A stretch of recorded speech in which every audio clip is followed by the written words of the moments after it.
everyone! Today I wanted to make a little video talking about the different supplements and vitamins that I take because I get asked this a lot. And to be completely honest, I am not a nutritionist, I'm not a dietitian. So for me, it was a little bit of an educational journey myself to understand why I was taking certain supplements like I'd been told to by maybe my doctors or naturopaths, but I wasn't really understanding exactly why I should be taking them, what they were doing in my body, and how they were helping me with my fitness journey or with my goals, basically. It was a learning experience for me, and now that I have a much better understanding of what these supplements and vitamins do, I wanted to be able to share this information with you guys so that you can also have a better understanding of how they can help you reach your goals as well. Please do not start taking anything without the recommendation of your physician or naturopath. Everyone has different needs, so what works for me might not work for you, but I still wanted to share the different supplements and vitamins that I take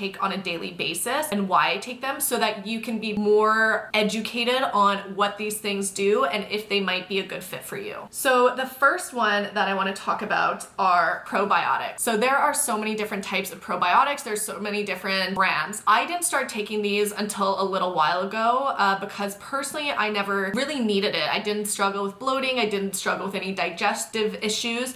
But as a woman, I recently found out how important it is to just kind of maintain our healthy gut. So as I said, there's different brands. Right now I'm using ATP, it's ProBio, and there's 50 billion probiotic bacteria in here. So you can get 50 billion, you could get 100 billion, you can get less than that. The higher you go, you might experience some gassiness or bloating initially. I like to stick around the 50 billion. So why should you be taking probiotics? Well, basically in your gut, you have tons and tons of bacteria, but that bacteria is separated into good and bad bacteria. Bad bacteria can cause overgrowth, which can cause things like yeast infections. You want to make sure you have a good number of good bacteria, which is what probiotics provide. So you can also get probiotics through food. However, with food, it's more of a transient bacteria. So it doesn't populate in your gut. It kind of goes right through your digestive system. Not only that, but 70% of your immune system is actually in your gut.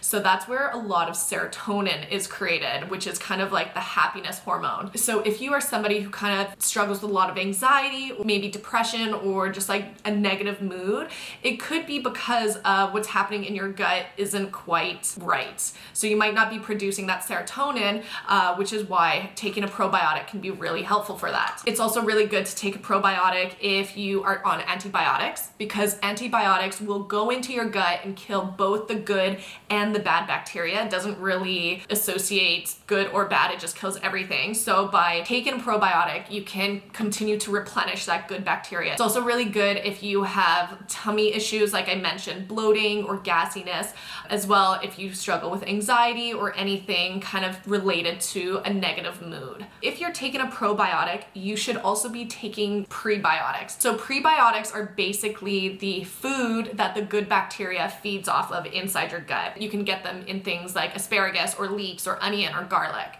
So it's really important that you are eating that in your diet to really maintain that balance. I like to take it in the evening because in the evening you're less likely to go to the bathroom and kind of flush everything out. So when you take the probiotic in the evening, it kind of sits in your system a little bit longer and really has the ability to absorb. Finally, the last thing I would say is to make sure you're rotating brands, because I'm sure you've seen that when you look up probiotics, there's so many different types of bacteria that have huge long names. Different brands have different bacteria in their probiotics. So the best way to make sure you're getting the full range is to make sure you are switching up your brand every time. So I'm on ATP right now. Once I finish this bottle, I'll switch over to Renew Life and then maybe one other kind. So just make sure you're rotating between those brands. If you are somebody that struggles with digestion issues, bloating, you have IBS, any sort of kind of gut issue, this would definitely be something I would recommend you take. So the next supplement I am talking about are B complex. So I used to just take a B12 because I was told to. I was told it was good for you. What I didn't realize is there's actually a bunch of different B vitamins. And so when you take a B complex, you are getting all those B vitamins in one capsule. The way the B vitamin works, they all work synergistically. So if you take one, there'll be a little bit of an imbalance in your system. So you want to get all of them in to make sure that they're all working together. Things like lack of sleep, lots of caffeine, alcohol, stress, those can all deplete your B vitamin levels inside. What the B vitamin does is it's really important in helping to metabolize carbs, fats, protein into energy into your system. So if you're somebody that needs a lot of energy throughout your day or just are, exercising regularly, it's really good to make sure you're taking these to get that consistent energy production. It also improves red blood cell production or formation, which of course is really important because these red blood cells bring oxygen to your muscles and all the tissues in your body, which is important for just daily life, especially if you are exercising. And finally, the B vitamins are just really good at maintaining immune function, maintaining hormone balance, healthy nerve cells. If you're pregnant, you definitely want to be taking your B vitamins because it has folic acid, which is really important for the development of your fetus or of your baby. So there's a lot of reasons you should be taking your B vitamins. Again, please consult with somebody before just taking one, just to make sure that it is right for you. The other thing that I will say is one of the B vitamins in here, when you separate it and put it into water, it's kind of like a fluorescent greeny yellow. So you'll notice when you start taking a B complex that your pee might start to be a little bit brighter. Don't be freaked out. It's nothing to be worried about. It's just what happens when this is digested through your system. Okay, moving on. Omega-3s, basically fish oils. Omega-3s are really important for helping to reduce inflammation in your body. The reason I am really keen on this is because as somebody who does a lot of high impact, a lot of weightlifting, workouts that are very stressful to my body, it's really good to be able to take a fish oil or omega-3 because it helps to kind of reduce that inflammation and reduce any joint pain as well. Also, this is a fatty acid and our brains are made of 60% of fat. So by taking a fish oil, you're really helping to aid in that brain health, improving your mood, improving your just kind of mindset as well, and just making sure that you're taking care of the guy upstairs. And then finally, some of the other benefits is it's just really good for your cardiovascular health. So it prevents your blood from clumping. It raises your good cholesterol levels. It reduces your blood pressure. I take one of these a day. I take it in the morning. I definitely have found it has helped me, especially when it comes to kind of muscle soreness and recovery. Definitely recommend adding this into your daily supplements. Okay, moving on. So one of the other things that I take, not consistently, but now and then, probably every couple days, is collagen. So collagen is a protein that kind of holds everything together in your body. As we age, our bodies start to produce less collagen. Probably heard of it in the last couple years, especially because it's really promoted as helping you retain youthful, young, hydrated skin. It's really good for your hair, it's really good for your nails, but it's also really good if you, again, are doing a lot of high impact, heavy workouts. I'm not like a diehard by this, like I'll take it every couple of days with my protein shake because I know it's really good to replenish the protein in my body and just to, help relieve any joint pain.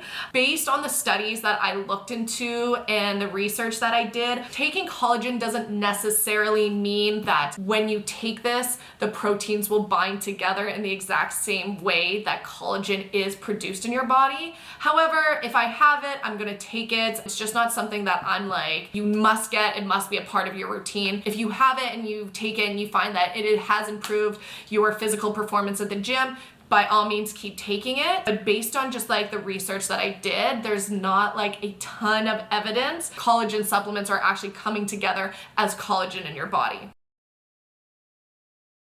Okay, moving on. The next supplement I take is iron. I would not suggest taking this until you have done a blood test or until a doctor has recommended that you supplement with iron. I don't eat meat. I haven't eaten meat for 15 years. So I am traditionally low in iron anyway, but I'll only start to take iron supplements if I notice that my hair is starting to fall out. First time that I was told I should take iron, my hair was falling out like crazy. I was really low on energy. I felt tired a lot throughout the day, and then I went and got a blood test and my iron levels were extremely low. So I will only take this if I notice my hair starts to fall out. I'll take it for a couple weeks and then I'll kind of lay off again. Yeah, like I said, only take it if it's something that your doctor recommends. If you are to take iron, just make sure you're not taking it with any other, like with calcium or with zinc. You want to take it on its own, but with some sort of vitamin C, because vitamin C really does aid in the absorption of iron into your body. So if you're taking iron on your own, you might notice you get like constipated or your stomach starts to hurt. So just make sure you're taking it with food and with vitamin C as well. So either a supplement, this is from Natural Traditions, or just with like a cup of orange juice. And the final supplement I take, and I wanted to leave it to the end because I feel like this is the first thing everyone talks about and everyone's like, yeah, we get it.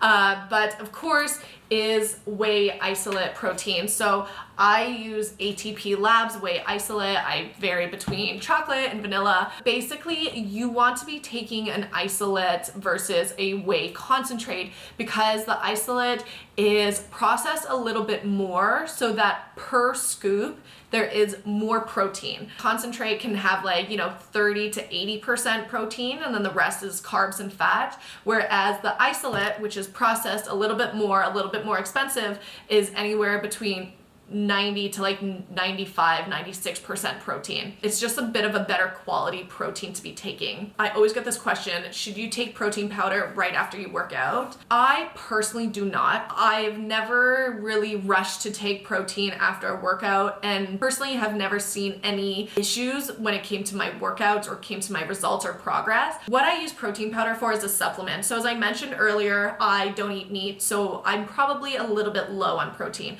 So I use it to supplement my diet. I'm not going to use it as a meal replacement, but if I don't feel like I've gotten a lot of protein in throughout the day, then I will make myself a protein shake. Whether that's right after my workout, maybe it's 5 hours later, doesn't really matter to me. What matters to me is that I'm getting the protein in anyway, just so I am fueling my body and making sure that I am giving my muscles what they need to help them recover and repair. Basically, that's it. Those are the supplements and vitamins that I take. Like I said, please talk to your doctor or a naturopath before embarking on any purchases, just to make sure that they are right for you and really understanding what each supplement does for your body and how it can help you with your day-to-day activity, day-to-day life, your mood, your results, the progress that you want to see in the gym. I highly recommend you do a little bit of your own research. Oh, I will link all the supplements that I use in the description. If you like this video, please give it a thumbs up. Don't forget to subscribe, and I hope you are staying safe and healthy.